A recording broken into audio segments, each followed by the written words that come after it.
présenter Denis, parce que d'abord vous le connaissez mieux que moi. Ensuite, si je devais énumérer la totalité de ces faits d'armes, il aurait plus le temps de parler. Je vais juste parler des aspects plus récents et très en lien avec sa présentation d'aujourd'hui. Donc Denis est membre actif du GDS Eco-Info, qui est donc un groupement de services du CNRS qui étudie les impacts de l'informatique sur l'environnement, entre autres. Essaye aussi d'apporter des solutions. Il y a plein de documents vraiment intéressants sur ce site. Donc dans les autres choses que vous savez sûrement, il anime un axe du GDRRO qui porte, alors le nom de l'axe est un peu troublant, je trouve, on peut parler de développement durable, peut-être qu'un jour ça changera, hein. Donc le développement durable et la sobriété numérique. Et puis il est aussi responsable d'un programme de recherche, Edge Computing, qui est très en lien, je pense, avec tout ça, parce qu'il va viser à limiter l'impact des algorithmes d'apprentissage sur les émissions de gaz à effet de serre. Et donc là, il nous a préparé une présentation qui, je pense, va être super intéressante. D'abord, pour faire peut-être un bilan de tout ça, et puis discuter, nous questionner un peu sur nos activités par rapport à tout ça. Voilà, merci Denis. Merci beaucoup pour cette introduction. Et merci aussi à toute l'équipe là, de la ROADES, c'est vraiment très professionnel et enthousiasmant. Alors je vais rentrer dans le vif du sujet tout de suite. En fait, c'est pas un exposé vraiment scientifique, il n'y a qu'une seule équation, vous allez voir, et elle est très simple. Mais je vais essayer de commencer assez bas, je dirais assez vite. Donc si vous avez des questions sur les premières parties, on pourra peut-être en discuter après, parce que c'est pas l'essentiel, les premières parties sont plutôt pour poser le sujet. Donc, j'ai plus du coup mon... Tu vois, il faut cliquer, clique sur ton écran. Ouais, non, ça marche pas. Non. Je pense qu'il est en diaporama partagé. Parce que je suis en partage d'écran, du coup. Ah ouais, donc il faut mettre en PDF. Il est en diaporama au lieu d'être en partage d'écran. Je pense qu'il faut faire présentation. Ok. Et J'ai bien le diaporama. quitter le... voilà, c'était pas ce diaporama qu'il fallait faire, c'était montrer un écran. Présentation. À mon avis, c'est mieux. Merci beaucoup. Donc, pour rentrer dans le vif du sujet, donc le numérique, ça représente quelque chose qui est très très large. Ça, c'est une vision du numérique de la société, on va dire, du lambda, c'est pas tout à fait vous. Donc on voit du numérique absolument partout. Bon, ça, c'est des petites images pour illustrer d'une manière fun. On voit surtout le numérique dans le high-tech. Voilà, ça, c'est Ariane. Et ce que le public ne voit pas du tout, c'est tout ça, c'est quelque chose qui est complètement dans vos pratiques, hein, les collègues. Ça, c'est un entrepôt Amazon. Évidemment, pour gérer tout ça, il faut beaucoup de numérique. Et ça, c'est en général, le grand public ne voit pas tout ça. Donc ça, c'est pour situer les choses. Moi, je vais reparler beaucoup du numérique, un petit peu de numérique que tout le monde voit, et puis après, je m'adresserai à vous dans la fin de mon exposé, sur des questions plus de recherche. Donc l'agenda, ce que je vais faire, c'est très rapidement, je vais vous reparler quand même du fondement du problème, parce qu'il y a encore des gens qui ignorent un peu d'où viennent les émissions, et je vais reposer tout le vocabulaire et scientifiquement d'où viennent les choses, et en particulier l'origine anthropique du réchauffement, et comment mesurer les émissions de gaz à effet de serre. On a vu beaucoup de présentations sur ce thème-là, et donc je pense que c'est bien de faire un petit peu un point là-dessus. Et ensuite, je vais me focaliser sur les émissions et le numérique spécifiquement, avec un numérique qui s'emballe complètement. Et puis, je vous montrerai un peu comment on peut étudier cette question-là. Et puis après, toute la fin de l'exposé sur qu'est-ce qu'on peut faire, nous, en tant que chercheurs. Et puis, je vous partagerai très humblement mon parcours là-dessus. Alors, le monde se réchauffe, ça, c'est tiré du GIEC. C'est un article de Jean Jouzel il y a une quinzaine d'années. En fait, c'est quelque chose qu'on oppose souvent aux climato-sceptiques.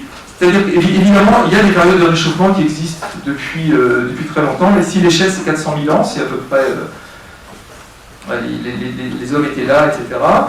Et vous voyez qu'il y a des périodes d'ère glaciaire. Là, je ne sais pas si vous voyez l'échelle, c'est donc entre moins 8 degrés et 3-4 degrés. Donc c'est vrai qu'il y a eu des variations qui sont importantes. Quand on parle de plus de degrés, donc les gens ils disent oui, mais il y a déjà eu plus de degrés. Sauf que là, si vous voyez l'échelle ici, un petit intervalle, c'est 10 000 ans. Donc là, on montait effectivement de, disons, une dizaine de 12 degrés, mais c'est en 10 000 ans. Ça veut dire que la variation a été très faible. Et ce qui change les choses aujourd'hui, c'est évidemment l'ampleur de ce réchauffement, avec une amplitude ici, si vous voyez, c'est pas 10 000 ans. Hein. C'est-à-dire, et ça c'est depuis, le graphique ici, il est depuis la révolution industrielle. Alors ce qu'on peut voir ici, donc là vous avez, j'aime bien ce chiffre-là, parce qu'en fait on voit bien que quand même le réchauffement est de plus en plus important à court terme. Et là vous avez une compilation de 4, alors ça c'était des choses qui sont observées, il y a des observations, etc., il y a des simulations, il y a 4 scénarios, vous voyez, qui sont quand même très proches les uns des autres. Hein. Il n'y avait pas de scénario qui dérive de ça. Donc ça on peut dire que scientifiquement c'est un fait. Hein. Le réchauffement, et là, depuis la révolution industrielle, 1850, ça augmente. Alors, les gaz à effet de serre, donc je vais revenir un peu sur cette origine anthropique. Bon, les gaz à effet de serre, vous savez tout ce que c'est des gaz qui sont dans l'atmosphère et qui, en fait, interceptent les rayons infrarouges qui sont émis à la surface de la Terre. Ça vient de Joseph Fourier, c'est lui, donc, bien connu des Grenoblois, qui a découvert ce phénomène. Alors, c'est pas les gaz à effet de serre, heureusement qu'ils sont là, hein. Ça c'est une chose aussi, parce que s'ils n'étaient pas là, on ne pourrait pas avoir les conditions de vie sur Terre, donc c'est plutôt une très bonne chose. Mais par contre, c'est totalement équilibré depuis très longtemps, donc le système Terre, il est parfait. Mais on a donc 750 gigatonnes de CO2, enfin de gaz à effet de serre qui sont émis par an, mais ils sont réabsorbés dans les puits de carbone, beaucoup dans l'eau, hein, pour la moitié environ. Et il y a la photosynthèse, etc., tout un tas de phénomènes qui équilibrent les choses, et c'est très bien pour l'homme, parce que sinon il ferait à la surface du globe des températures où on ne pourrait pas vivre. Alors vous connaissez en gaz à effet de serre, bien sûr, le CO2, c'est celui dont on parle, H2O aussi, alors on en parle moins comme gaz à effet de serre, c'est un gaz à effet de serre. Et on connaît moins, enfin on commence à en parler depuis la COP26, là, du méthane, du protoxyde d'azote aussi, l'ozone, on en a parlé à d'autres pour le trou de la couche d'ozone, mais en fait, en gros, les trois gaz, surtout le CO2, ça couvre la plupart en fait, des gaz à effet de serre qui sont pris en compte dans le protocole de Kyoto. Et le problème de ces gaz à effet de serre, c'est qu'une fois qu'ils sont dans l'atmosphère, ils y restent pendant très longtemps. C'est un peu moins bien pour le méthane, de mémoire c'est 20-25 ans, mais pour le CO2 et les autres gaz, c'est beaucoup plus long. Donc ça veut dire que quand on émet quelque chose, ben, on ne peut pas s'en débarrasser. C'est un peu ça le problème. Alors, comment on mesure tout ça? Comment on passe de ça à l'origine anthropique? Eh bien, en fait, le poids relatif du carbone, donc dans la molécule, ça c'est une règle de 3, c'est environ, c'est à peu près un quart. Hein, et on regarde, on mesure en équivalent de carbone de CO2 qui résulte de la combustion des énergies fossiles, le charbon, le pétrole, et on va mesurer en tonnes équivalent de CO2. Et par exemple, l'hydrocarbure octane, typiquement, il y a 8 atomes de carbone, ça fournit par combustion 8 molécules de CO2, et le carbone là-dedans, c'est un quart. D'accord? Donc ça nous permet d'avoir l'équation qui regarde par rapport à tout ce qui est brûlé. Alors, il y a un petit résidu, ok, c'est pas 100% des 8 molécules qui vont là comme ça, il y a un petit résidu en carbone, mais très peu. Donc là, en gros, on a, par rapport aux énergies fossiles, c'est très facile de mesurer ce que l'on sort en CO2. Alors maintenant, ça, c'est pas une unité qui est très facile à manipuler. Nous, on parle plutôt de kilowattheure. On a eu plusieurs présentations autour des kilowattheures. Ça correspond en fait simplement à la consommation d'un équipement électrique ou l'équivalent électrique de 1000 watts pendant un radiateur, typiquement pendant 1 heure. Et ça, c'est en gros, c'est l'île de pétrole. C'est grossier ce que je dis. Ça, c'est intéressant, ça me permet de faire une parenthèse, parce qu'en fait, je vais être grossier là-dedans, dans cet exposé. Pourquoi? Parce qu'on ne peut pas faire autrement. Il est évident que c'est un système qui est tellement complexe que ce que l'on va chercher, c'est des ordres de grandeur. Donc on a eu l'occasion de discuter dans des sessions ici à la ROADEF aussi avec des gens. Je pense que ça n'a pas beaucoup de sens de donner des chiffres beaucoup trop précis. Parce qu'en fait, on se met du coup en situation d'être attaqué par des chiffres parce que c'est pas exact. Et c'est pas là le problème surtout. Et puis on ne peut pas faire autrement. Ok, donc là maintenant, c'est quelque chose que j'aime bien. J'ai pris quelques photos venant d'un petit film qui a été réalisé par des collègues de Delft en Hollande, pour montrer un peu quand même le poids anthropique de tout ça. Donc en gros, un être humain, ça c'est entre 3000 et 4000 calories. Pour les gens qui font des travaux plus de force, c'est plutôt 5000 calories, ça c'est ce qu'on dépense. Mais la plupart de cette énergie, elle est réémise pour le métabolisme, pour qu'on puisse vivre. Si on voulait transformer toute cette énergie-là possible en énergie mécanique pour pouvoir faire quelque chose, ce serait beaucoup moins. Ce serait de l'ordre de maximum 500 watts heure. Donc, et en pointe, on ne peut pas dépasser beaucoup plus que 200 Wh comme type d'énergie pendant un faible laps de temps. Et donc en gros, ça correspond à une demi-heure de radiateur électrique qu'on est capable de faire, si on fait des analogies. Et là, Energy Slave, c'est quelque chose, je crois que c'est Jean-Claude ici qui a introduit l'analogie, ce qui est assez amusant, c'est-à-dire combien il faudrait d'esclaves énergétiques équivalents donc de ce que l'homme pourrait produire. Et là, vous voyez que si vous vous réveillez, donc, alors dans la nuit, il y a évidemment un fond comme ça, simplement le fait d'allumer la lumière, ben, c'est deux esclaves. Si en plus vous faites marcher votre machine à café et vous montez votre chauffage qui est à 18 degrés, parce que c'est bon de baisser le chauffage, c'est bon pour la santé aussi, dans la nuit, vous voulez le monter à 19,5 ou à 20 degrés, ben ça fait 2000. Et là, il faut une batterie d'esclaves. Donc ça vous montre un peu comment ça marche. Et pour les Européens, pour les Français, c'est de l'ordre de 550-600 esclaves énergétiques par jour, qui marcheraient pour nous 100% du temps. C'est quand même quelque chose qui est intéressant comme ordre de grandeur. Alors tout ça, donc, c'est de l'électricité, mais le problème, on a vu dans plein d'exposés d'ailleurs, donc là certains d'entre vous sont tout à fait au fait de ces choses-là, ça vient d'énergie, c'est un mix énergétique, ça vient de beaucoup de choses différentes. Voilà, vous avez une mine de charbon, vous reconnaissez les centrales nucléaires, etc. Et si vous regardez en France, ça commence à dater un petit peu, j'ai pris ça dans le Shift Project. Toutes les sources peuvent être transparentes ici, je les ai pas mis dans les slides. Je prends essentiellement ADEME, Shift Project, etc. Des gens qui ont vraiment pignon sur rue et pour lesquels les rapports sont bien discutés, RTE, tout ça, donc dans mes slides. Je n'ai pas mis slide par slide exactement toutes mes sources. Ça vient du Shift Project donc c'est l'équivalent en millions de tonnes d'équivalent pétrole, ici, de ce qu'on dépensait en 2016 en France. Vous voyez, la part d'électricité, elle n'est pas très grande, elle est 25%, elle est un quart. Et là-dedans, le nucléaire, c'est 17%. Vous voyez que là, il y a beaucoup de choses différentes, une variété très, très différente de sources d'énergie. Si on regarde dans le monde, vous voyez que c'est pas du tout pareil, parce que la part du nucléaire elle est quasiment nulle, et en fait, il y a beaucoup de charbon, un petit peu moins de pétrole, du gaz, etc. Donc ça vous donne l'équivalent de entre 35 et 40 millions de tonnes qui sont émises là, en ce moment, pour que tout le monde marche. Alors comment ça se mesure ça? On regarde donc là, typiquement vous avez un graphique, je ne sais pas si vous arrivez à lire, c'est un petit peu petit.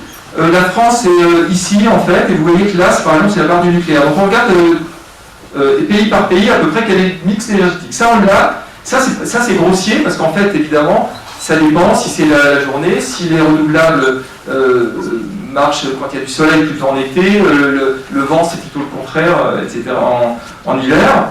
Et donc là, ça vous donne une idée de la répartition et vous pouvez à partir de ça recalculer un peu les contributions de CO2. Et vous avez aussi donc Electricima, par exemple, qui vous donne en temps réel la situation en Europe. Par exemple, vous pouvez regarder à un moment donné combien vous consommez. Et si vous regardez par exemple Electricima ici, disons, si vous regardez là, c'est une échelle où il y a le temps en abscisse.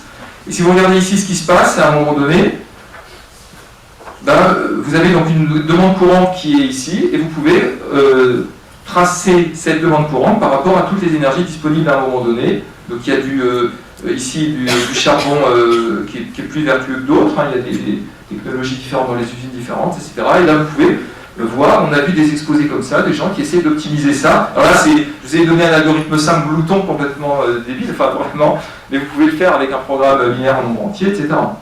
On a vu des des présentations comme ceci dans les sessions. Alors si je reprends l'évolution des émissions mondiales de CO2, là, alors vous voyez là, le Covid quand même a été, alors je ne vais pas dire le Covid a été bien pour le CO2, mais enfin ça a baissé un petit peu, vous voyez. Et vous voyez là ici quelque chose qui est un peu, pas choquant, mais l'Europe elle se comporte super bien, puisqu'on baisse. C'est génial, c'est ce qui est aussi sur le site du ministère de la Transition écologique. Hein. C'est Cocorico, depuis 90, on baisse. Donc si vous regardez ça spécifiquement, si je mesure donc, ce qui se passe dans le monde et ce qui se passe en Europe, alors c'est pas la même échelle ici, hein. Ça c'est une origine, et ça c'est des chiffres. Alors les chiffres ne sont pas tout à fait pareils, hein. Tout à l'heure il y avait un peu plus de 35 000, là on est à 33 000, donc c'est encore une fois, cela appuie bien ce que je veux dire, suivant les sources, suivant ce qu'on compte exactement, on n'a pas exactement les mêmes chiffres, mais c'est pas très grave, c'est quand même des ordres de grandeur qui restent valides. Eh ben, en fait, la présentation comme ça, elle est totalement biaisée, parce qu'en fait, ce qui compte, c'est pas du tout ce qu'on émet sur le sol. Ben, nous, on est super green, on a du nucléaire aussi, et puis mais c'est surtout qu'est-ce qu'on émet sur le dans les biens de consommation qui sont produits en Chine, par exemple, ou ailleurs. Et c'est l'empreinte qui compte. C'est l'empreinte. L'empreinte, c'est donc tout ce que ça tient compte aussi de la production qui est extérieure au pays. Et là, évidemment, on augmente. Donc, c'est moins bien pour nous. Et donc nous on importe en masse en Chine. Alors là juste un truc, c'est un petit peu provocateur, mais là on importe en Chine, on exporte aussi évidemment pour la balance commerciale. Et ce qu'on exporte en fait, je présentais ça à des étudiants, je leur demandais qu'est-ce que vous pensez que ce qu'on exporte. Alors ils disent c'est du vin ou des produits de luxe, mais en fait c'est surtout des armes. Voilà.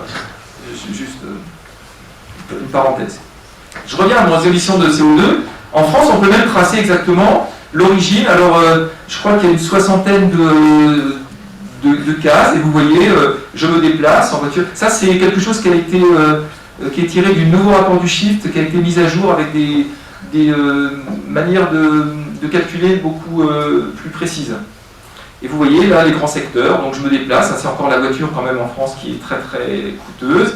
Bon, là, je ne peux pas parler de régime végétarien, vous voyez, c'est quand même... Alors, là, on pourrait mettre la viande de bœuf, etc. Et c'est pas tout à fait pareil que manger du porc, etc. Bon, on peut avoir un grain plus fin, et tout ça c'est étudié. C'est étudié et c'est optimisé aussi d'ailleurs par des gens comme nous, et des gens qui font très bien leur travail. Et là, vous voyez quand même quelque chose qui est le secteur public, la dépense publique, elle est un peu incompressible pour l'instant.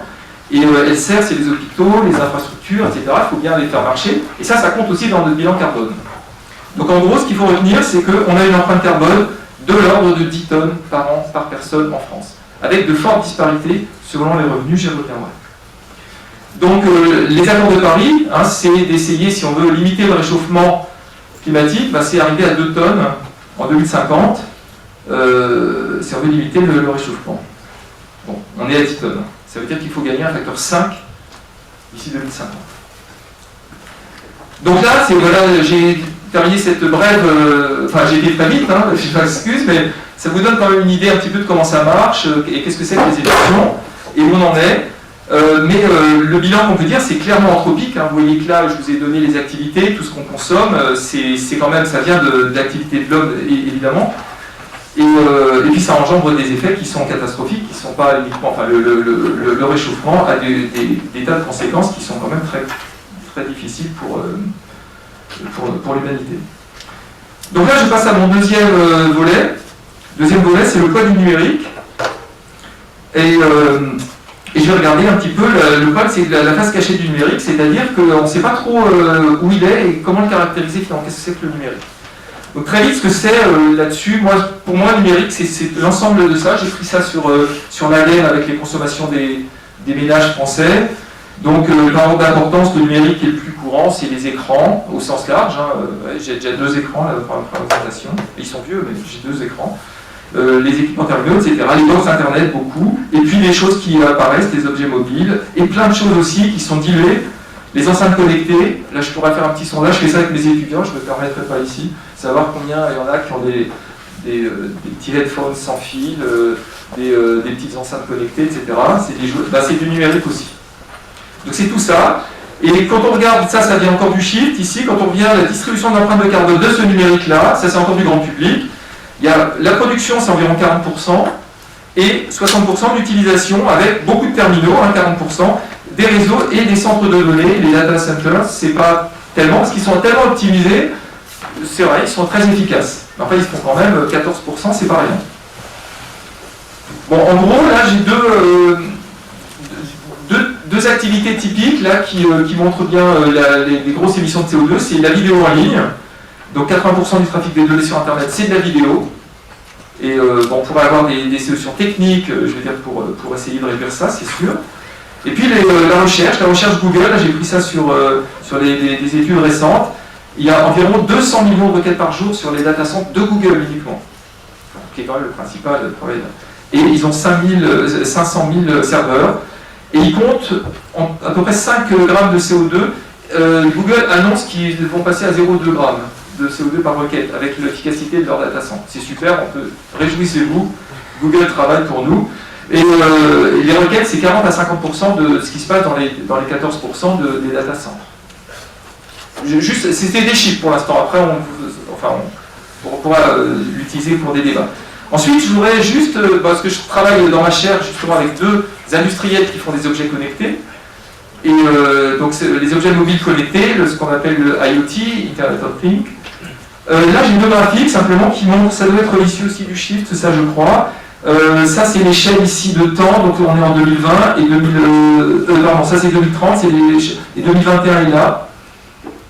Et du coup, vous voyez qu'en ce moment, on a une part, donc ça c'est la répartition de tous les objets connectés mobiles qu'il y a, et vous voyez qu'il y a quelque chose qui grossit énormément, et bien c'est tout ce qui est un peu enceinte connectée et tout ce qui est intelligence qu'on met dans les frigos pour savoir s'il nous manque tel produit, enfin, etc., comme si on ne pouvait pas aller regarder dans le frigo. Bon, je m'égare. Alors, les prévisions de ça en 2018, c'était 3,6 équipements par personne dans le monde. Alors, évidemment, aux États-Unis, vous multipliez par 10. Et dans certaines autres régions, c'est rien du tout pour l'instant. Mais c'est surtout une augmentation énorme de 8 à 9% par an. Au moins sur là, c'est de l'observation, c'est sur les 5 dernières années. Et ça va être donc en prévision multiplié par 3 encore en 2030. Donc c'est énorme. Et surtout, ce qui est un peu choquant là-dedans, c'est qu'il y en a pas mal. C'est vrai que c'est agréable d'avoir des produits comme ça, mais ce n'est pas des choses qui sont absolument nécessaires non plus. Donc dans la logique d'avoir un comportement qui est très en décroissance par rapport à ce qui existe maintenant, c'est donc compliqué. Là, vous voyez donc les augmentations par région. Ici, c'est une carte du monde. Je ne sais pas si vous arrivez à voir ça très bien. Vous voyez que même là en Afrique, ça remonte aussi beaucoup. Et puis évidemment, ça continue à monter en Amérique. Ok. Alors moi, je ne vais pas trop en parler, le Bitcoin mining, parce que ça, c'est des choses qui, voilà, ça nous dépasse totalement. On n'a pas de levier là-dessus, mais c'est quand même énorme parce que vous voyez, ça correspondrait, si on jouait au jeu du portrait chinois, ça correspondrait aux émissions de la Suède par exemple. Donc ça c'est minimum, maximum, et la courbe des bitcoin mining, sachant qu'il y a d'autres crypto-monnaies, etc. C'est pas la seule. Ok, bon ça c'était juste pour vous donner. Donc quel est le constat global? C'est encore une petite conclusion. Ça représente en gros 5 à 6% des émissions mondiales, ce qui est énorme finalement. Et surtout, ça a une croissance très grande. Et là, suivant les gens, c'est entre 6 et 9%. On ne va pas se battre sur les chiffres. Moi, j'ai vu des gens qui se battaient sur les chiffres quand on annonçait 9%. Et tout le débat était sur les 9%. Donc, je ne voudrais pas du tout qu'on ait des débats là-dessus. C'est des intervalles. Et alors, il nous faudrait réduire, si on s'y mettait maintenant, pour viser les accords de Paris en 2050, il faudrait vraiment qu'on réduise pour l'instant de 5-6% par an. Si on attend un an, ça sera 8-10%, etc. Plus on s'étare et plus on va avoir des problèmes pour atteindre cet objectif. Et en gros, le numérique, pour l'instant, c'est 2 fois plus que l'aviation civile, et surtout que ça va être, vous voyez, dans mon schéma d'avant, c'était le transport qui était le plus important, et vous voyez, on y va, là, en 2025, c'est demain. Donc on aura atteint ça dans le numérique. Ça, c'est intéressant aussi, c'est un schéma qui a été fait en 2018, de prédiction avec des scénarios. Et là vous avez 4 scénarios. Ça c'est le business as usual, celui qui est au milieu. On continue comme ça. Bon. Là c'est tout ce que je vous ai montré sur les IoT, etc. Je vais parler un tout petit peu du métaverse et de l'IA. Ça peut nous amener à des choses qui sont encore pires que maintenant, enfin que la croissance d'aujourd'hui. Et puis on peut aussi avoir ce qu'on appelle un scénario de sobriété qui est raisonnable, c'est-à-dire continuer à fonctionner en numérique avec à peu près le volant qu'on a à l'heure actuelle. Alors là, j'ai un petit jeu aussi. Il est où le numérique? Je vous ai montré tout à l'heure un schéma. Les plus affûtés d'entre vous auront vu, mais il est où le numérique? Il est où? Il n'est pas là. Et c'est ça qui est super dur, c'est-à-dire qu'en fait, il ruisselle de partout. On peut dire que là, l'électricité, il apparaît... ouais, je ne sais même pas s'il apparaît du tout, même. Non, même pas du tout là-dedans. Oui, électronique, télécom. Tout petit là. En fait, c'est beaucoup plus que ça, parce que c'est 5% de ce truc-là. Donc, on n'a pas d'analyse du domaine du numérique en tant que tel. Ça ruisselle de partout. Vous pouvez en mettre partout, y compris dans l'agriculture, évidemment dans le transport, les voitures sont maintenant totalement connectées, etc. Il y a du numérique de partout. Et c'est ça qui est un petit peu difficile. Alors, comment on peut mesurer et comment on peut essayer d'aller plus loin dans la mesure du numérique, de rendre compte ce que c'est? Eh ben, c'est vraiment très difficile pour toutes les raisons qui sont énoncées ici, il y en a peut-être d'autres, hein, mais il y a très peu de stats disponibles. Alors, les gens qui sont du secteur du numérique, nos amis industriels, sont dans un système très concurrentiel. Je veux dire, ceux qui font du numérique et ne donnent pas facilement leurs données. Hein. Quand on demande, nous, à EcoInfo, on essaie de demander, on fait des ACV régulièrement sur des produits. On demande des produits à Apple et autres, enfin, c'est pas à Dell, et en fait, on s'aperçoit que les données ne sont pas cohérentes par rapport à ce qu'on imaginait. On leur demande si on peut avoir plus de détails, ils nous disent non. Alors on leur dit, mais on va multiplier donc par un facteur 2 ou 3 votre prévision, puisqu'en faisant trop, oui, vous pouvez le faire. Donc vous voyez, c'est un peu compliqué d'avoir des... donc c'est ce que je voulais dire, hein, les ACV constructeurs sont très biaisés, parce qu'en fait, et c'est pas qu'elles sont fausses, mais c'est qu'elles ne prennent pas en compte tout. Donc en fait, on a une image biaisée des choses. Bon, après, le problème, c'est aussi que les produits changent très vite. Donc une fois, là, je me suis amusé à faire l'ACV de cette machine. C'est une machine de milieu 2015, et que, en fait, très vite, ça disparaît, parce qu'il y a un nouveau MacBook Pro qui est sur le marché 2 ans après, etc. Et donc du coup, on perd très vite les et puis on a surtout la complexité des modèles. Donc là, on peut, nous, en tant que communauté scientifique, vraiment s'attaquer à ces questions-là, parce que c'est un problème très multifactoriel, qui ne peut être résolu que par du numérique d'ailleurs. Voilà. Alors, juste pour vous rappeler ce que c'est que l'analyse du cycle de vie, j'ai pris un smartphone en fait. Donc en gros, il y a des matières premières qui sont fabriquées, donc qui sont extraites, fabriquées. Hein, donc là, il y a beaucoup de matières premières pour faire un smartphone. Puis ensuite, il y a la logistique, elle est souvent par avion. Il faut savoir que quand vous voulez changer de machine et que si vous voulez avoir votre smartphone 3 semaines plus tard, sans attendre, ça va venir en avion. Ça va pas venir même en container, ça serait pas top, mais bon. Et après, il y a le secteur de la distribution et de l'utilisation. Éventuellement reconditionné, on a eu des exposés là-dessus, très intéressant d'ailleurs, c'est très bien qu'on s'empare de ces sujets-là. Et puis au bout d'un moment, ça va aller en fin de vie. Donc en gros, là j'ai été ça, je vais aller très vite, parce que vous connaissez sans doute, il y a plein de métaux là-dedans, une quarantaine, 45 métaux. Ça peut être dans les batteries, dans les soudures, etc. Il y a des métaux très rares, et c'est très compliqué de les extraire, parce que typiquement, là vous voyez une mine, c'est une des plus grandes quand même. Mais j'aurais pu prendre une mine en Afrique, où là c'est beaucoup plus petit, mais ça veut dire qu'il n'y a que les gamins de 10 ans qui peuvent aller dans ces conditions, c'est assez sordide. Mais donc, on ne fait pas dans le pathos, on regarde simplement ça. Vous voyez, là, il y a plein de camions. Ces camions, ils utilisent aussi du CO2. Donc, l'exploitation du mine est très compliquée, indépendamment du fait que là-dedans, si vous vouliez extraire des composants pour les batteries, par exemple, ce serait 500 kg pour extraire quelques grammes de certains composants. Donc, c'est vraiment très compliqué. Après, les phases différentes que je vous ai montrées, 1, 2, 3, 4, la distribution, etc., ça a fait 4 fois le tour du monde, en gros. Si vous mettez bout à bout toutes les phases de la CV, vous voyez qu'ici, par exemple, il y a les mines, le secteur minier, il y en a ici. Tout à l'heure, c'était une mine qui était en Amérique du Sud. Vous en avez en Afrique, ici. Vous en avez aussi des mines, des composants qui sont en Asie. Et beaucoup en Nouvelle-Zélande et Australie, etc. Donc là, vous voyez que tout ça, c'est la fabrication, etc., le transport. Et ensuite, la filière de déchets, ici, il y a, hors filière, il y a 50% qui part, et en filière, c'est très compliqué, parce qu'il y a très peu de choses qui sont vraiment recyclées. Je ne parle pas de l'économie circulaire, on pourra en discuter parce que c'est un sujet en tant que tel, très polémique. Ça, c'est juste aussi un truc, enfin une image que vous avez illustrée, une décharge de nos composants qui vont. Ça finit là-dedans aussi, il faut savoir aussi ça. Donc faites attention, si vous avez des choses, essayez toujours de prendre des filières qui sont des filières, si possible, bien identifiées, officielles. Ça s'adresse à tout le monde, au grand public aussi.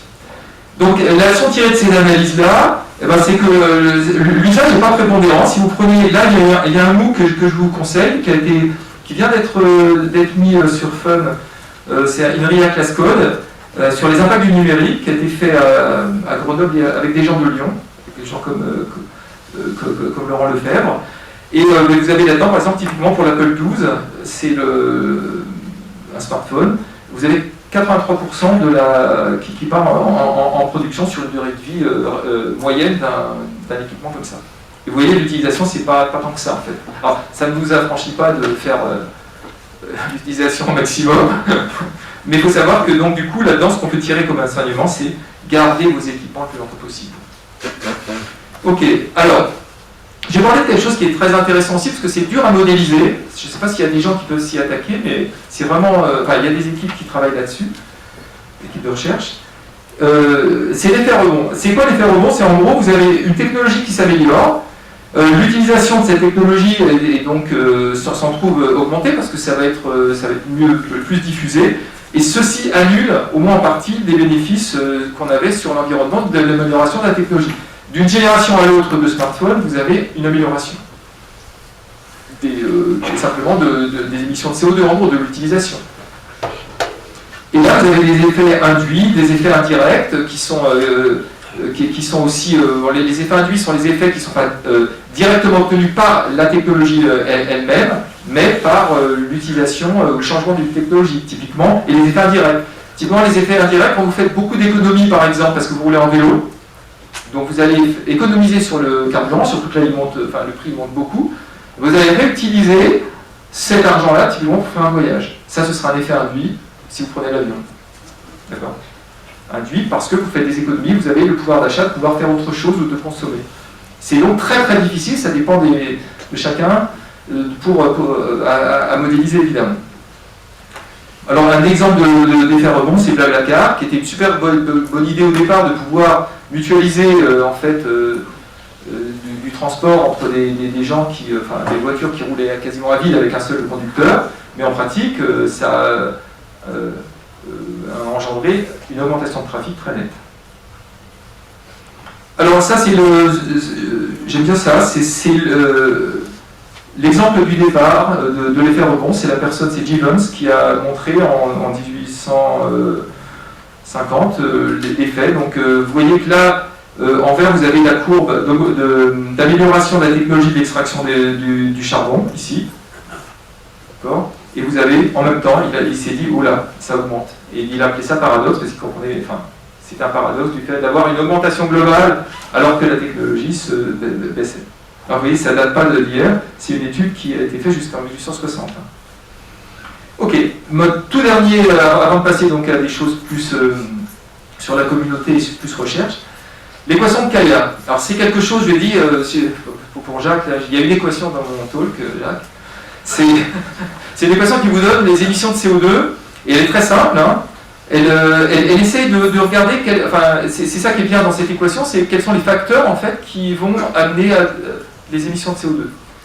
Et en gros, il y a le facteur du nombre de gens qui utilisent des technologies, et ensuite il y a après, suivant le niveau de vie qu'on va avoir, et la qualité, si vous voulez, de production de ce CO2. Donc là, vous avez typiquement le CO2 sur kilowatt, c'est-à-dire si vous avez ici une énergie verte, ça va être ce facteur-là va être beaucoup plus efficace, parce qu'il va y avoir moins de CO2 qui sera émis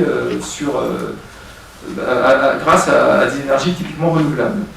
Et vous avez aussi quelque chose qui est très intéressant là-dedans, qui est une manière de relier tout ça avec le niveau de vie des pays. Donc typiquement, là, vous avez les facteurs, je les ai rappelés ici. Et là, alors je ne sais pas si vous voyez trop, c'est le PIB en fait, par personne en 2018, suivant les pays ici, et vous avez, ici vous voyez une énorme dispersion. Donc dans l'équation de Cagliari, ce qui est compliqué ici, c'est que vous avez vraiment, ici, le PIB par population, par exemple, c'est moyen. Donc si c'est moyen, vous voyez, c'est ça, le world c'est là. C'est une valeur moyenne, alors qu'en fait, quand vous voyez, là il y a toute l'Afrique, un PIB très faible avec des émissions faibles. Vous avez ici, la France est là, elle est assez bonne en fait, parce qu'on a un bon PIB, mais on a aussi finalement le nucléaire qui nous sauve, donc, enfin, vis-à-vis des émissions.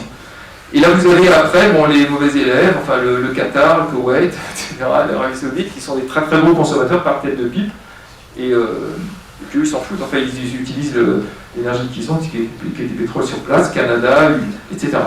Donc là vous avez possibilité de raffiner l'équation de Cagliari pour tenir compte de ça par cluster, par exemple, pour regarder qu'est-ce qui se passe dans certains pays. Et même en France, on pourrait même avoir l'équation de Cagliari qui est déclinée, en fait, typiquement par niveau de vie social aussi, parce qu'il y a une forte disparité entre des riches et des pauvres, par exemple. Mais par contre, c'est quand même très très intéressant, parce que c'est un outil fortement pédagogique, on peut jouer sur les facteurs, on peut voir que la population augmente, le PIB augmente. Je vous rappelle que la France a fait 7% d'augmentation de son taux de son PIB, si vous voulez, pendant même la crise. Et donc, du coup, ça augmente. C'est un grand paradigme. Donc, il faut que tous les autres facteurs baissent d'autant. Donc, ça, c'est assez compliqué. Ça nous permet d'avoir des grands équilibres. C'est assez pédagogique pour de l'eau moins d'ordre de grandeur. Ok, alors maintenant, donc, je passe à la dernière partie de mon talk. J'ai parlé d'optimisation et puis d'essayer d'aller plus loin, de dépasser un peu ce que l'on fait, ce que j'ai pu voir par exemple dans les nombreuses présentations qu'on a eues jusqu'à présent à la Rouen. Alors ça c'est quand on fait des présentations en général, j'ai pas de photo d'autruche, ça c'est une photo que j'ai prise dans le lac d'Annecy. Pour montrer qu'on se met la tête sous l'eau. Donc ça, en général, quand on parle un peu de réchauffement aux gens, il y en a plein qui disent, qui n'ont pas envie d'entendre parce que ça les angoisse peut-être trop, parce que, voilà, donc c'est du déni, c'est une grande... régulièrement, quand on fait des fresques devant les étudiants, il y a toujours des gens, même des étudiants, qui sont de plus en plus rares, mais qui sont un peu climato-sceptiques. Mais surtout, il y a beaucoup de gens qui disent, on continue à faire ce qu'on faisait avant, et puis, voilà... pour ça que j'ai été formé, etc. Et là, vous voyez que j'ai pris une photo, on va quand même vers l'orage, vers quelque chose qui n'est pas un ciel très dégagé. Mais ça, c'est deux réactions qui sont assez communes, mais fort heureusement, il y en a beaucoup d'autres, et en particulier sur les plus jeunes, sur les étudiants, parce que la thématique elle-même de l'impact du climat, spécifiquement sur le numérique, ça percole très très rapidement. On a énormément d'étudiants qui viennent nous voir avec vraiment cette volonté de leur part de travailler sur ces choses-là. Alors dans la vie de tous les jours, c'est complètement net, il y a plein d'assos, enfin, de partout, des gens qui font des repères cafés, enfin, il y a vraiment tout un tissu associatif très, très riche en France sur ces thèmes, et beaucoup plus lentement dans le milieu professionnel. Donc du coup, ça veut dire que les gens évoluent dans leur tête d'un point de vue personnel et beaucoup moins d'un point de vue professionnel, ce qui crée des fortes dissonances cognitives là-dedans. Mais là, j'ai regardé donc du coup beaucoup plus précisément sur et j'ai été voir plusieurs présentations qui ont été dédiées à la ROADEF ou autre. Il y a plein de choses très, très intéressantes. Il y a de la logistique avec des moyens de transport verts, optimisation des recharges, etc. On fait des programmes linéaires en nombre entier de partout et pour optimiser des choses. Dans le pire des cas, il y a rarement des analyses de savoir quel est l'impact de cette surtechnologie sur les choses, mais ça viendra. C'est des questions pédagogiques, il faut qu'on s'en empare dans la communauté. Bon, les planifications des équipements reconditionnés, etc. Voilà, il y a beaucoup de choses, il y a énormément de choses sur l'optimisation des sources énergétiques. J'ai vu au moins 4-5 présentations sur ces thèmes spécifiquement. Donc il y a de l'éolien offshore, énergie renouvelable, les smart grids, etc. Et puis surtout, nous, on connaît, c'est notre business, de résoudre des problèmes très complexes. Et là, je vous en ai montré quelques-uns qui seraient au service vraiment de cette cause. Et c'est vrai que de toute façon, le numérique, moi je ne suis pas du tout contre le numérique. Je pense qu'il y a plein de domaines de la société où le numérique est plus utile, enfin qu'il a permis de monter beaucoup l'éducation, etc. Donc ça, mon discours n'est pas du tout de dire le numérique on doit en faire, mais on doit en faire de manière sobre. Donc les différentes approches possibles, j'ai essentiellement deux voies. La première voie, c'est on ajuste l'objet de nos recherches, on dit on va faire maintenant quelque chose qui est optimisé. Voilà, tout ce que je vous ai présenté à la relève avant, ça tombait pour moi là-dedans. C'est-à-dire que j'ai pas vu de recherche de rupture vraiment sur ces thèmes-là, alors qu'on pourrait, on a les éléments conceptuels pour le faire. Ou alors on peut faire autre chose, on peut passer, je vais vous raconter tout ça, passer à l'action, s'engager, rejoindre un collectif comme EcoInfo, c'est ouvert, je vous invite à regarder le site et puis à me contacter, les gens d'EcoInfo.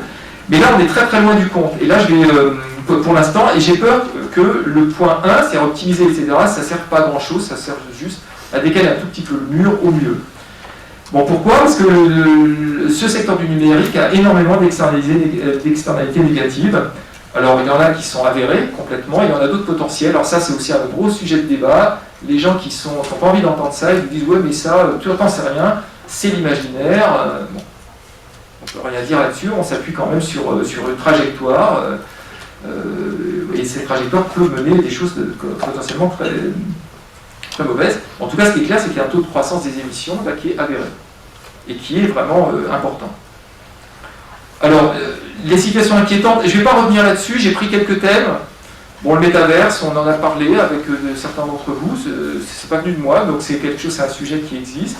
La 5G, est-ce qu'on en avait vraiment besoin? Est-ce que les gens, quand ils ont conçu la 5G, pouvaient imaginer que la moitié des gens étaient obligés de changer leur smartphone alors qu'il marchait? Et tout ça, c'est un effet rebond terrible. La voiture autonome, la voiture autonome, alors peut-être dans un marché de niche pour délivrer des choses, pourquoi pas, mais c'est vrai qu'une voiture autonome comme ça, on nous dit il y a 6 000 morts en France par an sur les routes, ça va améliorer les choses, enfin... Voilà. En tout cas, ce qui est sûr, c'est qu'il va falloir avoir des processeurs embarqués de partout avec de l'IA embarquée très compliquée, avec de la vidéo pour pouvoir analyser les choses, pour être connecté avec la météo et un satellite, etc., qui nous donne ça. Ça va être très compliqué la voiture autonome, mais bon. Alors, moi je vais parler de ce que je connais un peu, c'est-à-dire ce que je fais dans la chaire de l'Institut MIAI. Christine on a parlé un peu dans l'introduction, et en particulier de l'apprentissage profond, c'est-à-dire le quotidien de mes collègues. Là j'en parle clairement devant eux. C'est vrai que l'apprentissage profond a fait énormément de progrès. Vous voyez ce que c'est, ce qu'on appelle le deep learning. Et pour moi, il y a deux effets rebonds dans cet apprentissage. C'est l'effet rebond sur le nombre d'utilisateurs, parce que là vous voyez bien que ça croît. Enfin, tout le monde, les industriels viennent nous voir en nous disant « Je veux faire de l'apprentissage profond ». C'est caricatural à ce point-là. Et puis surtout au niveau du volume de données traitées. Donc là, on travaille aussi à essayer de faire mieux avec moins de données. Enfin mieux, pas forcément, mais au moins aussi bien, avec peu de données. Donc ça, c'est un vrai sujet scientifique et très très intéressant. Alors, est-ce que c'est bien raisonnable l'apprentissage profond? Là, je vous donne une courbe qui est extrait d'un site sur l'IA. Je ne sais pas si vous voyez ici. Alors là, il y a plusieurs applications ici. Là, vous voyez AlphaGo 0. Donc ça vous dit quelque chose. AlphaGo, c'est le moteur d'intelligence artificielle basé sur des bandits là, qui résout des problèmes de stratégie, style Go. Mais vous avez aussi là-dedans, je me suis intéressé au problème de traduction du langage naturel. Et vous voyez que là, il y a une courbe. Alors ici, en abscisse, vous avez les années. Donc là, c'est 2020. Et ça, c'est 2012. 2012, c'est le moment où la technologie a permis au deep learning en fait, de vraiment naître, c'est-à-dire d'adresser des réseaux de neurones avec des certaines profondeurs, et qui a permis, du coup, appliqué à des domaines comme l'imagerie et puis le langage naturel, permis des progrès tout à fait remarquables, on peut le dire. Mais par contre, après, ça veut dire, une fois qu'on voit ça, vous voyez la pente là, elle double tous les 3-4 mois à peu près. Ça, c'est les émissions de CO2. Et pour l'instant, si vous voulez regarder les applications ici qui sont les plus récentes, c'est de l'ordre, pour entraîner un modèle comme ça, c'est de l'ordre de 500 voyages aller-retour Paris-New York en avion, pour vous donner un ordre d'idée. Donc c'est vrai que les gens là-dessus, ils nous disent c'est pas grave, parce qu'en fait, une fois que c'est entraîné, on n'y touche plus. Ce qui n'est pas vrai, complètement. Et surtout, regardez, là, du coup, moi j'ai été quand même scié autour du break de Noël, de voir l'annonce des chercheurs de je ne sais plus quel institut en Chine, avec 100 000 milliards de paramètres dans leur modèle. C'est-à-dire qui est 571 fois plus puissant que le modèle d'OpenAI de Elon Musk, qui fait la traduction. Donc c'est vrai que là-dessus, il y a un article très intéressant de MIT qui montre que pour obtenir une très petite augmentation comme ça, il faut des facteurs comme ceci. Pour les modèles que je connais, c'est pour un facteur de 1,5, c'est en 2 puissance 9 par exemple, dans l'article de base des gens du MIT. Donc c'est vrai que, est-ce que ça vaut le coup de dépenser 2 puissance 9 fois plus de... vous voyez, on est dans cet ordre de grandeur, hein, 512, 500... Voilà, donc c'est un petit peu, ça fait un peu peur. Voilà, donc ça c'est un peu l'apprentissage profond, et l'IA va un peu dans le mur, parce que la courbe risque d'être bien supérieure à ce que l'on prévoyait. Alors, là, je vais vous présenter pour terminer une autre vision des choses possibles que j'essaye de mettre en œuvre un peu dans ma chaire, qui n'est pas forcément facile. J'en ai pour juste 5 minutes. Donc la recherche scientifique, oui, elle est basée sur elle est tournée vers le high-tech complètement. Et si jamais on essayait de ne pas systématiquement la tourner sur le high-tech, mais sur autre chose, on reprend simplement, il y a plein de penseurs qui ont, Stigler, etc., Illich, qui ont parlé de ça, et je trouve que c'est complètement pertinent à l'heure actuelle d'essayer d'inventer une recherche à contre-courant de la technologie actuelle. Alors, ça voudrait dire quoi si on reprend un peu les thèmes de cette convivialité? Ça voudrait dire avoir des systèmes qui sont pérennes, donc typiquement la pérennité en imaginant d'emblée des effets rebonds, fiables avec des ressources qui sont disponibles, c'est-à-dire ne pas imaginer de faire des technologies s'il faut aller extraire des tas de trucs très loin, qui sont très coûteux, qui ensuite sont éthiques aussi, et surtout équitables. Et l'équité, c'est quelque chose qui est vertueux dans ce process, parce que ça engendre de la stabilité. Il y a moins d'exploitation des gens, et du coup l'usage est bien réparti, surtout entre les différentes couches sociales. Ensuite, il y a la résilience. Moi, je viens de proposer un projet de recherche assez ambitieux avec Romain Couillet et Thierry Missier à Grenoble sur les questions de résilience. Il y a d'autres labos de Grenoble qui étaient autour, j'espère qu'ils nous rejoindront bientôt. C'est-à-dire des systèmes qui sont capables de s'adapter, de résister aux aléas et aux scénarios catastrophes. On va dire, qui sont utiles d'emblée, c'est-à-dire pas se poser la question comme le 5G, du style on a une techno qui arrive et on se pose la question à posteriori, mais est-ce que la 5G finalement c'était vraiment une techno qui est très intéressante, est-ce qu'on en a besoin, etc., qu'on puisse débattre de ces questions en amont et le mettre dans les modèles, et surtout qu'il y a une faible empreinte environnementale. Toutes ces qualités-là font qu'on peut imaginer, je suis en train de travailler avec des doctorants là-dessus, d'essayer de prédire peut-être une technologie qui va arriver, avec une grille de lecture comme ceci, qui remplit ces critères, et avoir une sorte de problème multi-objectif pour pouvoir... Alors, il faut l'interpréter, donc on fera plutôt des diagrammes araignées ou des choses comme ça pour pouvoir discuter avec les gens dans les associations et autres, mais... voilà, et puis après, il y a plein d'autres choses, il faut que ça soit réparable aussi, parce que comme ça, on change moins les équipements, etc. Et en plus, alors ça c'est la cerise sur le gâteau, c'est pas on n'élimine pas totalement la distance cognitive, mais enfin on se sent quand même mieux, parce qu'on est un peu dans l'action et dans des choses qui sont plus vertueuses. Voilà, donc là c'est mon dernier slide, donc ça s'appelle la low-tech. Alors la low-tech c'est un gros mot, souvent. Pourquoi? Parce qu'en fait, souvent, à la low-tech, on dit qu'il faut se passer carrément des choses. Moi, ce n'est pas du tout le discours que j'ai. Je pense qu'on peut faire des choses très intelligentes avec beaucoup moins d'émissions là-dessus. C'était maîtrisé à partir des critères que j'ai donnés. Et ce que je fais en particulier dans ma chaire, il y a toute une dynamique là-dedans. On est maintenant une quinzaine de personnes. On a 6 tests chiffres, donc les industriels ne sont pas du tout disons, éliminés du process, au contraire. Alors c'est vrai que là-dessus, ils ne sont pas du tout au niveau de ce que je disais dans le slide comme ça, mais ils sont réceptifs et on construit avec eux des choses.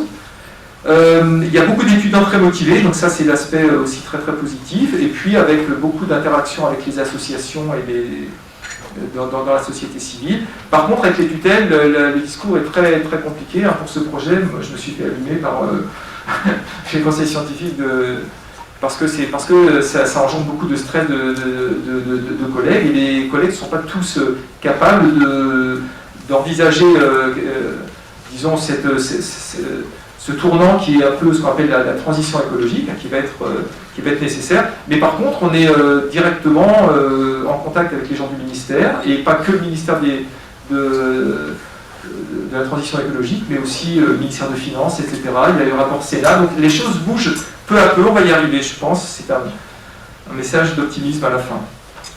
Voilà, j'ai terminé mon exposé.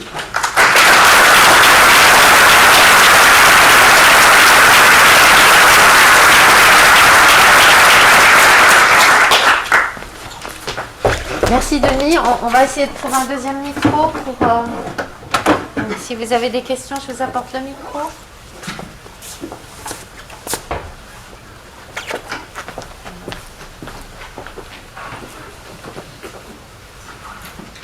Bonjour, merci beaucoup, c'était très intéressant. Moi j'ai une question qui va être un peu rude, je suis désolé, mais c'est quelque chose qui personnellement est très perturbant quand on est sur ces questions-là. J'ai l'impression, moi, j'ai beaucoup d'amis et je pense que c'est quelque chose qui est assez répandu, on a une idée générale comme quoi la recherche va trouver toutes les solutions aux problèmes climatiques. Et je trouve qu'il y a un vrai décalage quand on connaît en fait la réalité de l'urgence, le temps qui nous reste pour effectivement hausser ce degré et les conséquences si on ne réussit pas. Et quand on voit la situation de la recherche actuellement, où c'est mon avis, moi je suis toujours un peu surpris et déçu du niveau de compétence, on va dire, sur la connaissance de la partie climat et ces questions climatiques. Je me pose la question, il y a encore un autre aspect, c'est tous les aspects négatifs du numérique sur la santé publique, sur l'impact sur les jeunes, et des études qui montrent, on peut en discuter si c'est totalement avéré ou pas, qu'il y a des fortes pertes de capacité musculaire chez les jeunes parce qu'ils passent plus de temps sur leurs ordi. Donc si on part vers le métaverse, tout ça, ça sera de pire en pire. Bref, dans ce contexte-là, moi je me pose la question, c'est là où ma question est dure, je suis désolé, mais est-ce que la recherche elle n'est pas contre-productive parce qu'elle fait croire aux gens qu'on va trouver des solutions et en fait, même si on arrivait à prouver scientifiquement qu'il faut faire des choses, on n'arriverait pas à les mettre en place parce qu'il y a trop de blocages par ailleurs. Est-ce que c'est pas contre-productif et il ne faudrait pas décaler notre énergie sur des combats plus sociétaux ou d'engagement autres? Ouais, merci pour cette intervention. Alors c'est vrai que c'est quelque chose qu'on voit beaucoup aussi, c'est-à-dire être un peu à l'autre côté du spectre par rapport à ce que j'ai dit, mais il y a un peu deux aspects dans ta question. Premier aspect, je pense que la plupart des universités, c'est le cas ici à l'INSA de Lyon, c'est le cas aussi à Grenoble et dans beaucoup d'autres, à Bordeaux et Toulouse, etc., dans beaucoup d'autres universités, de mettre ces enseignements de manière un peu transverse très tôt dans l'université, donc de faire que la plupart des gens qui sont maintenant formés sont formés aussi à ces questions de pouvoir, d'une part, vue globale et analyse critique, et aussi de pouvoir envisager le problème en tant que tel que scientifiquement, un peu comme ce que j'ai présenté en première partie. Donc ça c'est une chose, moi je pense qu'on est sur la bonne voie de formation, c'est un temps qui est plus long et qui est trop long par rapport aux enjeux, j'en suis convaincu.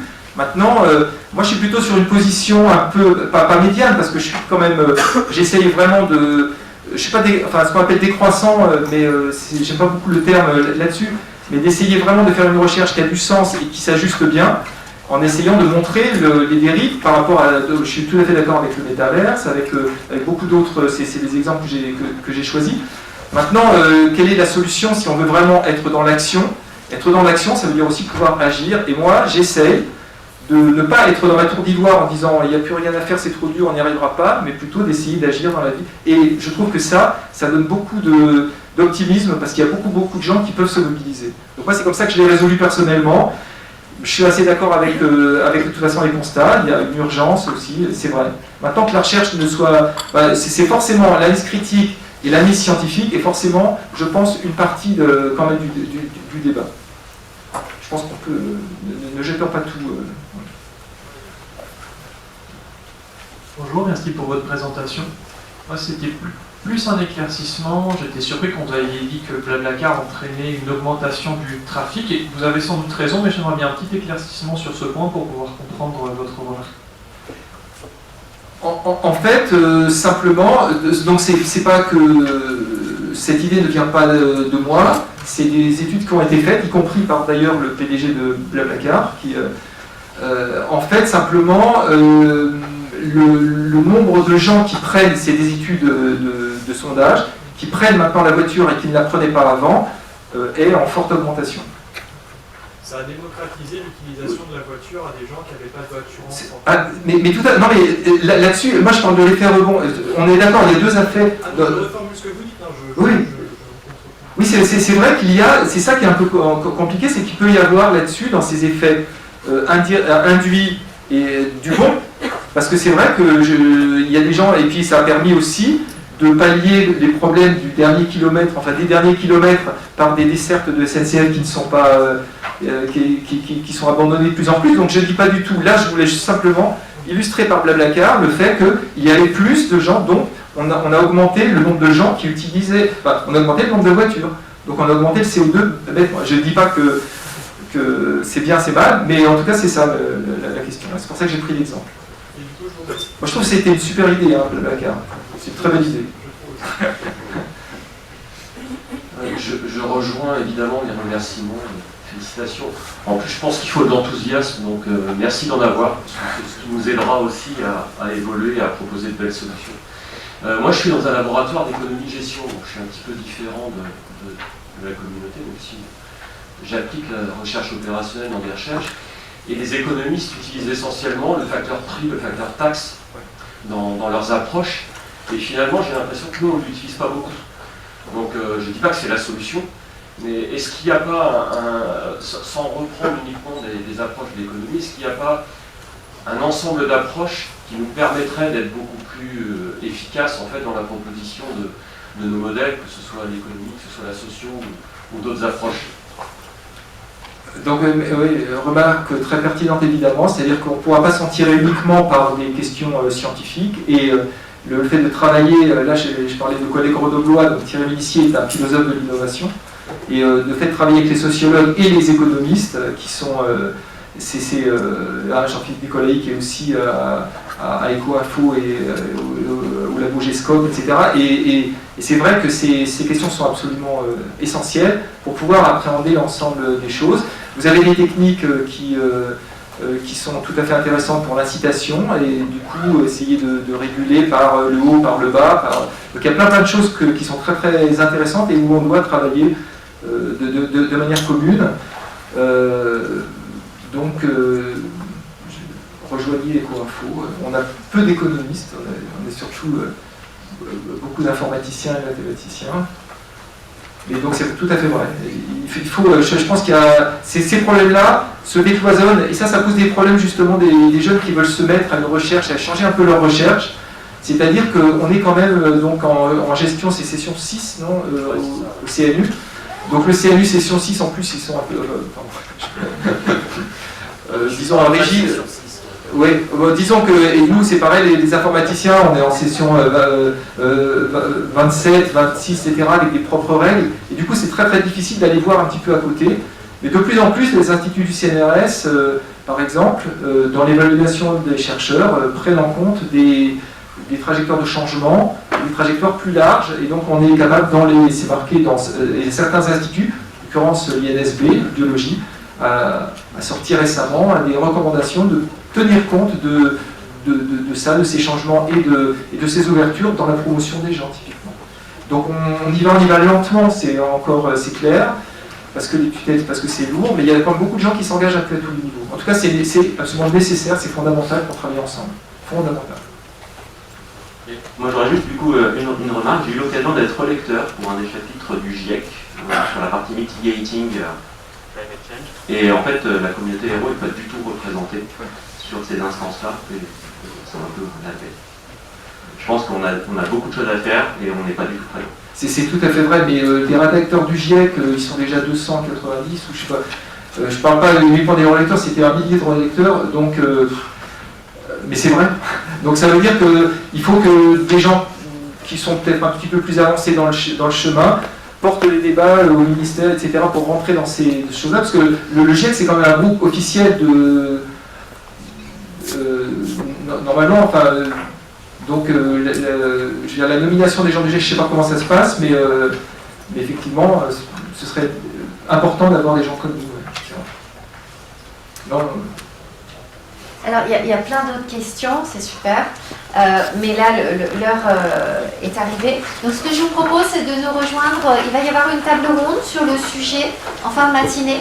Donc, ceux qui ont encore des questions, évidemment, à la pause, vous allez pouvoir en parler. Et sinon, rejoignez la table ronde. Voilà. Et puis, merci encore à venir.